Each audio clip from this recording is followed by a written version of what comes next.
Assalamualaikum warahmatullahi wabarakatuh. This is Sir Naveed Iqbal and you are watching my YouTube channel Grace Coaching Center. Students, आज के इस video के अंदर हम लोग botany part 1 Delhi science college का जो प्रीलियम पेपर था उसके एमसीक्यूज़ को सॉल्व कर रहे हैं। तो स्टार्ट करते हैं अपनी इस वीडियो को और देखते हैं इनके अंदर जो एमसीक्यूज़ हैं वो क्या थे। सबसे पहला आपके पास एमसीक्यूज़ है, when habitat condition become the harsh and the nutrition और exhausted the development in bacteria is initiated called. अगर कंडीशन हार्श हो जाए और न्यूट्रिशन ना बने तो बैक्टीरिया के अंदर डेवलपमेंट होना शुरू हो जाती है एंडोस्पोर की। वो एंडोस्पोर अपने अंदर बनाना शुरू कर देते हैं और जब कंडीशन दोबारा से रिवर्स हो जाती है, सही होना शुरू हो जाती है, तो यही एंडोस्पोर कन्वर्ट हो जाते हैं।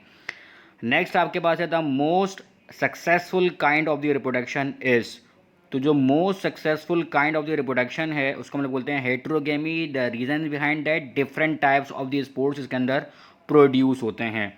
नेक्स्ट आपके पास the capacity of a living system to lose water is, ये आपकी बुक की लाइन है। वो कैपेसिटी लिविंग सिस्टम की कि वो लूज़ करे वाटर को, उसको हम लोग बोलते हैं वाटर पोटेंशियल।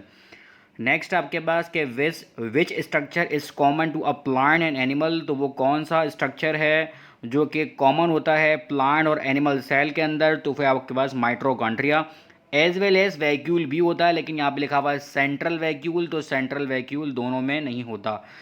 तो द करेक्ट आंसर इज इसी वजह से माइट्रोकॉन्ड्रिया। नेक्स्ट आपके पास है कि which process involving in the promotion of the flowering by a cold treatment. तो कोल्ड ट्रीटमेंट देके फ्लावरिंग को इंड्यूस करवाना उसको हम लोग कहते हैं वर्नलाइजेशन।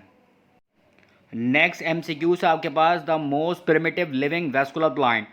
प्रिमिटिव का मतलब होता है जो कि बहुत ही पुराना हो, सालों से चलता हुआ आ रहा हो, इसकी हिस्ट्री बहुत पुरानी हो, एंशंट प्लांट हो।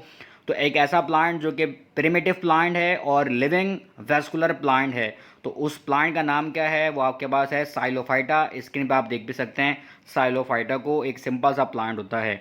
इन बनाना ट्री, नेक्स्ट आपके पास in banana tree flowering are covered over by one और मैनी लार्ज ब्रैकेट। तो उसको हम लोग कहते हैं, देखें होता क्या है कि बनाना ट्री के अंदर जो फ्लावर्स होते हैं वो कवर होते हैं एक या एक से ज़्यादा ब्रैकेट के अंदर, उसको हम लोग बोलते हैं स्पेथिस। ये आप डायग्राम देख सकते हैं। नेक्स्ट आपके पास क्या, which groups of the virus cause dengue fever, encephalitis and a yellow fever. तो उसको हम लोग बोलते हैं arbovirus. The most important cellular degraders in ecosystem. तो सेलुलर डिग्रेडर्स जो हैं वो आपके पास बुक के अंदर लाइन लिखी हुई है, वो एस्कोमाइकोटा है। Amoeboid stage of slim mould is. जो एमीबॉइड स्टेज होती है स्लिम मोल्ड की, उसको हम लोग बोलते हैं plasmodium. One of the first chemical to be use for a disinfection. तो वो केमिकल जो कि सबसे पहली मरतबा डिसइंफेक्शन के लिए इस्तेमाल हुआ था उसका नाम है phenol. The gametophytes of the fern is. जो गैमेटोफाइट होता है फर्न का उसको हम लोग बोलते हैं प्रोथेलस। डायग्राम भी दे सकते हैं स्क्रीन के ऊपर, बहुत इंपॉर्टेंट डायग्राम है, इसकी लेबलिंग लाजमी आके कर जाइएगा। लेबलिंग को हटा के आपको कहा जाता है डायग्राम सिर्फ और सिर्फ होती है और आपको नंबर डाल देते हैं 1 2 3 4 एंड 5 कि यहाँ यहाँ यहाँ और यहाँ पर आपके पास क्या लेबलिंग होगी, तो आपने लेबलिंग लाजमी याद करके जानी है। नेक्स्ट आपके पास है the cell organelles mainly concern with the detoxification of the alcohol. वो सेल ऑर्गेनल्स जो कि एल्कोहल की डिटॉक्सिफिकेशन करवा देना, उसका नाम क्या है? डिटॉक्सिफिकेशन का मतलब है एल्कोहल अपना टॉक्सिक इफेक्ट शो करता है बॉडी के अंदर जाके, और ये सेल ऑर्गेनल जो हैं वो उसको डिटॉक्सिफाई कर देते हैं, मतलब उसका टॉक्सिक इफेक्ट को काउंटर कर देते हैं या ख़त्म कर देते हैं, उसको हम लोग बोलते हैं पैरोक्सोसोम्स। फिर नेक्स्ट आपके पास है the plant growing on a salt marshy close to a sea are term as. वो प्लांट जो कि समंदर के करीब होते हैं उनको क्या कहते हैं? उसको हम लोग कहते हैं हेलोफाइट्स। एज वेल एज हमें और भी पता होना चाहिए हाइड्रोफाइट्स, सिर्फ और सिर्फ जो कि पानी में रहते हैं, पानी में पैदा होते हैं। जीरोफाइट्स जो कि डेजर्टेड प्लांट होते हैं, एंड अमीजोफाइट्स जो कि टेरेस्ट्रियल प्लांट होते हैं, जो कि आपके पार्क वगैरह में लगे होते हैं। ऐसे प्लांट्स को जो कि एक लिमिटेड क्वांटिटी के अंदर वाटर को कंज्यूम करता है, ऐसे प्लांट को हम लोग कहते हैं मीजोफाइट्स। नेक्स्ट आपके पास है ग्रेडेशंस अकर थ्रू। तो ग्रेडेशन किसके थ्रू होती है?